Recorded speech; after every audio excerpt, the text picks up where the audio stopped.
The United Provinces of Argentina declared their independence from Spain in 1816, but because they formed a centralized government, they faced opposition from Artigas.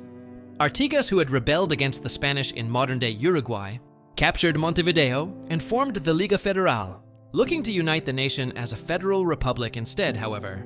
As the region was thrown into chaos, Portugal used the opportunity to invade. The United Provinces did not aid Artigas, in fact, in 1820. The Federalists defeated the United Provinces in battle. Artigas' allies, however, switched sides, on condition the United Provinces be made a federal republic, leaving him left alone. So he fled to Paraguay in 1820 as Portugal annexed the region. However, just 2 years later, Brazil declared independence from Portugal and incorporated the region, known as Banda Oriental, into their new empire. In response to this, in 1825, some revolutionaries led by Rivera and Lavalleja sailed to Uruguay and declared independence from Brazil. And their loyalty to the United Provinces, these 33 men then set up their own provisional government in LA, Florida, and had elections, hoping to get the locals to rise up alongside them. More people joined them, and they laid siege to Montevideo. And in October, won a decisive battle against the Brazilians at Sarandí. The Brazilians, therefore, blamed the United Provinces of supplying the revolutionaries, especially after the revolutionaries requested to be part of the United Provinces. That month, and the government of Buenos Aires accepted. So Brazil declared war in December, and with their much larger navy blockaded Buenos Aires, the United Provinces just had a few ships at their disposal and had endured years of war. So their army was also in a poor state and poorly equipped.